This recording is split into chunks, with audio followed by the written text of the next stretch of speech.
Hey everybody, it's Marco from Overland. I just want to do a quick video talking about transfer case switch issues on 2001 to 2006 Mitsubishi Monteros. That's the Gen 3 with the limited trim has this transfer case. And this video is not going to cover how to diagnose if you need to replace these switches.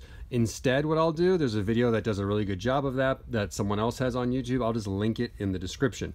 So if you're going to replace your switches, and if you're going to replace them, I just kind of recommend doing all of them, just because, like, if you're going to the trouble to get this far, you might as well. It's not something you want to do. So first, I just want to point out, how would you get access to these switches? Now, I happen to have a whole transfer case out of the vehicle, but don't worry, you don't need to remove your transfer case to do this job. Instead, all you need to do is remove your rear drive shaft. That's just, I think it's 6 or 8 bolts where the rear drive shaft meets the rear differential. And then once you've removed those bolts, the drive shaft will just pull out from this back side of the transfer case. The yoke will just come out, have a little bucket there because you'll probably lose some T-case gear oil. There is a ground strap. It's not on this transmission at the moment, but there is a ground strap that connects somewhere around here. Just be careful with it. At this point in time, especially if you live in a rusty area, those ground straps are like disintegrating. And if you touch it, it might just crumble, but that's no big deal. You can get a generic ground strap at your local auto parts store. Then there's going to be this cross member running underneath the transmission and transfer case connection, and that's very simple to remove. It's just 14mm bolts on the ends, and then there's 4 connections in the middle, 2 nuts and 2 bolts. And I would recommend supporting the transmission and transfer case with like a jack or jack stand, just to be safe. The transfer case does have this thick wire cable that's going to help hold it up to the vehicle, so it should not drop on you. It should be able to hang just on this, but just for some added safety, I always put a jack under it as well. But basically, you're going to lower it and it's going to drop. The rear of the transfer case is going to drop as much as it can until this cable is tight. And what that's going to allow you to do is to reach your hand back here. It's pretty tight access. You're not going to have a lot of room. You might have like 4 inches, 5 inches, something like that. And you'll be able to reach back in here and get access to these 5 switches. If you don't have a lift, one thing that and you're just doing this on the ground, one thing that I found really helpful is if you can get the vehicle up high enough, like, not like this Montero here, for example. This is Gen 2, but just as an example, if you had this on wheel ramps on all 4 wheels, or jack stands on all 4 wheels, and you got this thing really high so that you could sit like cross-legged under the vehicle while doing this job, like sitting cross-legged behind the transfer case, and that way your head is naturally right here just looking over the top, that would be amazing. I didn't have that much room when I did it, and I was like lying on my back and then having to like lean up to try and get access to these. Then it was just really uncomfortable. But if you can sit cross-legged, this would not be a bad job. As you can see, I just figured this would give you like a helpful view of what you're embarking on, and it's really not that bad of a job once you know what's going on. So these switches all control different functions of the Super Select system. There's 5 of them. I'm going to put up a diagram on the screen right now, and I'll also put a link in the description to a copy of the factory service manual, because once you've got your codes that'll be covered in that video that I'm going to link, once you've diagnosed that you need to replace your switches, you can look in the factory service manual. It'll tell you like which switch does what, and you can ohm test each switch to make sure it's good. But like I say, if you're going this far, I would just replace them all, because if one's going out, they're probably all close to going out. Now, the way it looks is these 3 switches on the driver's side, they run together, and there's like these little wire keepers on them, so you'll reach in, open those up, trace the wires back.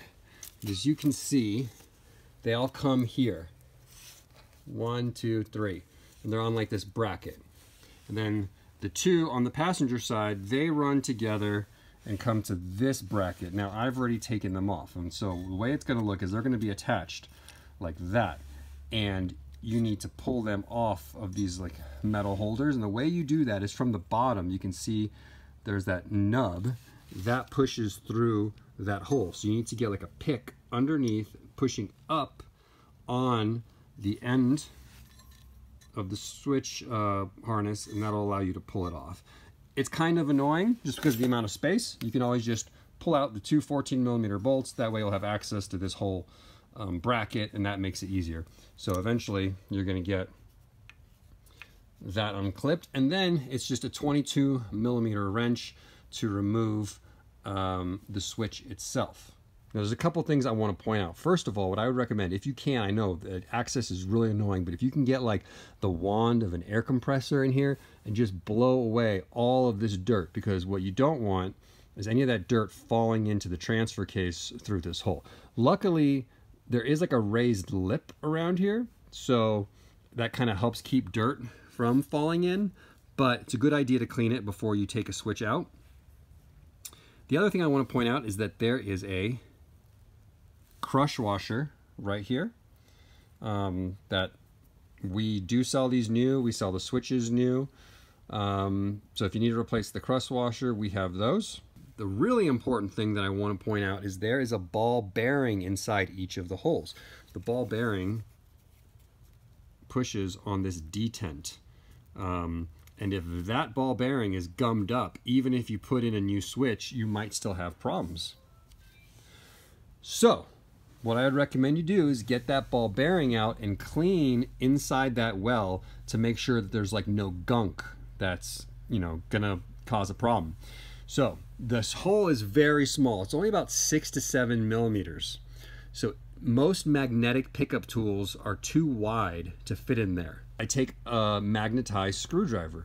If you don't have a magnetized screwdriver, you can magnetize pretty much any screwdriver with like this really cheap magnetize and demagnetize tool that I'll also put in the link in the description. But basically you can just reach in there, get the little ball bearing out, then clean in there. You know, I usually use like carb cleaner or brake cleaner or something like that. A rag on the end of a, like if I sometimes will wrap like a microfiber cloth or a rag around the end of a thinner screwdriver and wipe it around in there. You don't want to use paper towel or anything that could leave like break off and leave residue in the transfer case. Then if I was using brake cleaner or carb cleaner, it'd be only because I was planning on draining the oil out of the transfer case at the end of the job as well, to get any contamination out. But if, and the other time that this stuff goes bad typically is when people don't change their transfer case oil, and that causes some of the gumming up issues of that ball bearing. So that's the main things that I wanted to point out. What the top of the transfer case looks like, the fact that there's a crush washer, the fact that the ball bearing should be cleaned out when you do this job, and the other very, very important thing is only use genuine Mitsubishi parts for this job. If you buy cheap switches on eBay, like Chinese aftermarket ones, some parts with aftermarket Chinese are totally fine. We sell a good number of aftermarket parts. But in this case, this is one of those ones where it has to be OEM. I don't know why. This is not a complicated piece of electronics. It's, you know, very, very on-off, like simple on-off switch. But for some reason, all the aftermarket ones are junk. You can test brand new ones, and half of them will test bad right out of the box. So go OEM, replace them all, do it once, and it'll last 150, 200,000 miles, and you won't have to mess with it again. If you are changing the transfer case oil, it does use different oil than the differentials. The differentials are spec'd for GL5, but the transfer case is GL4. So the two that we sell are the Redline MT85 and the MT90. Same kind of fluid, just different weights. They're both in spec. If your Montero is just an occasional off-roader, mostly daily driver, I say go with MT85.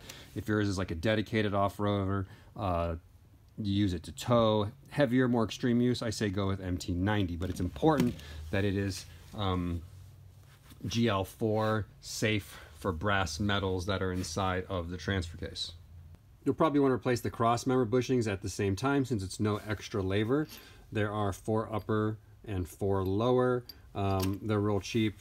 Again, they'll be linked in the description, and they actually make a pretty big impact on some shifting and clunking that you may be experiencing in your transmission over time as these age, shrink, dry up. It allows the transmission to hang down a little bit lower, and when you're like in park and you put it into reverse or drive, if you get like a little bit of a clunk there, a lot of times putting new cross member bushings in there, tightening up this cross member on the transmission will help fix that problem. There is a main bushing that goes in the center of the cross member. It's this big one right here on the transmission. I usually don't replace that. It's much more solid and it doesn't tend to shrink up as much as the ones on the outside. All right, I hope that helped you guys. I'll see you in the next one.